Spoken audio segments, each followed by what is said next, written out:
We ended the last upload with Peter Parker getting home and talking to his best friend Elliot.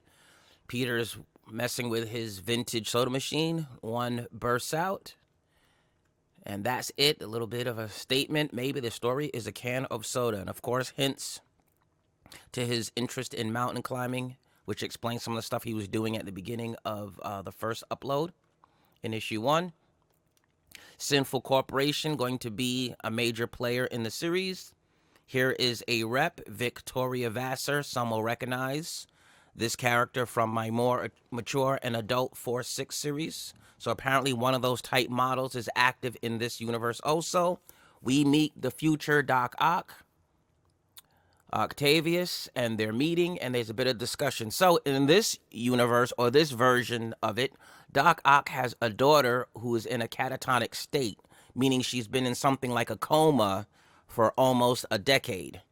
And his game plan is to regenerate her by reconnecting all her nerve endings and tissues, having everything reactivate and restore her to full functionality. That's the project he's been working on. What happens if you can repair a person from a state of paralysis and bring them back? So it also says that her brain has been kept living through the help of an AI system, which is called Charlie, catatonic hold anabolic restored living index extension. That's the project that he's working on in this computer. It connects to her brain and they're remaining inactive, so she can partially communicate through this machine interface. So he kind of knows she's in there still, some ways developing, but she's got a sister AI that is functioning, and that will be coming up later in the story. But basically, he's showing off this project, which is, what they can do to heal people, what we could do to fix things in the world. You can see the background. There's a little bit of a hint. It's buried. I don't expect you to catch everything the first time you read this, but if you were to read this like the second and third time, I've buried a lot of stuff in the backgrounds, and there's little Easter eggs all over the book. But it doesn't matter. This is our first time reading it, so I don't expect anyone to be looking and trying to notice things in the background yet. So with that, we find out that they're going to fund his project, and behind the scenes, she's interested in the military applications. So her concern really is to turn this into weapons and what they can do. And if you remember her from the 4-6 universe, there's a heavy interest in turning machines into people, people into machines. That entire balance is heavy on the central interest of these characters, so it would be the same thing in this translation of them. This is from, I think this is season 2 of 4-6. This is one of the characters that the Annihilators go up against. It's a bodyguard, cyborg bodyguard. And now we have Ben with Aunt May, and he's about to engage in the meeting. So Synful, previously in one of the earlier uploads, we're going to have a conversation with Ben Parker, trying to figure out how much he knows. So somehow he's tied up with this corporation, but they're not exactly sure. So they kind of want to pick his brain and find out, what this quote-unquote fringe reporter from the Daily Bugle is up to. So they want to have a sit-down meeting with him, really to find out how much he knows. And from his perspective, he's just being invited to sit down with this company that, not many people trust, but he's also concerned on what's going on behind the scenes. So he's going to do some investigative reporting. Here he is arriving at the Synful Corporation. It's very cute. We have the Synful, S-Y-N, with the pitchfork in there, or trident. And of course, she says here, Synful Investments. What kind of company picks a name like that? Obviously, fun play on the words. And he says, well, it's Synful with a Y, but I'll be sure to look out for the devil. And then here he says a line from a non-existent song. It could be poetry, too. I'm not sure where he got this from.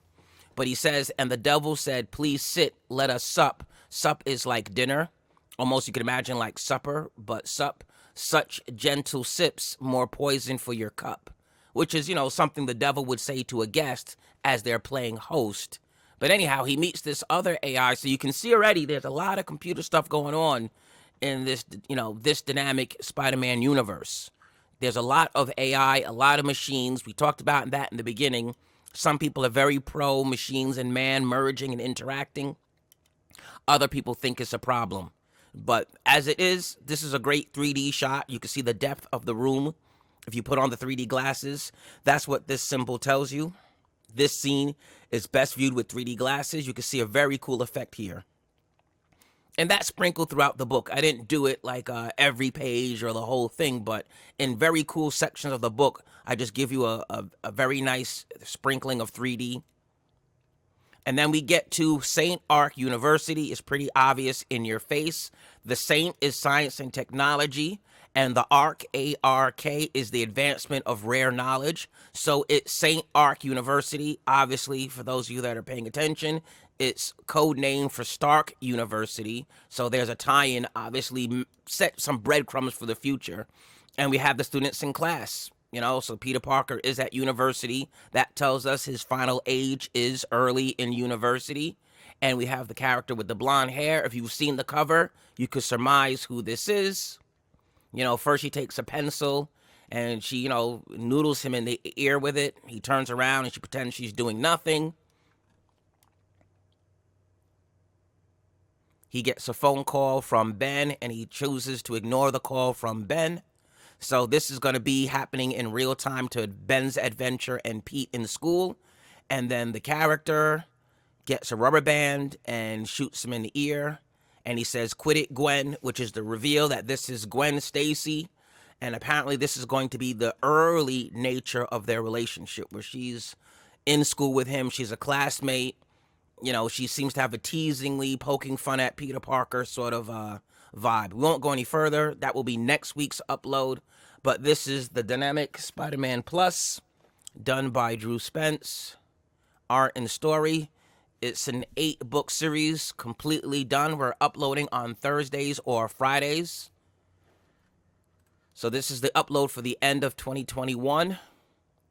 I'm just giving you a recap and background. You know, I'll keep this going in my little blog as I read it myself. I haven't read it in a little while. We're obviously working on music and other books, but this is cool to revisit. The Dynamic Spider-Man Plus. I will see you guys on the next upload.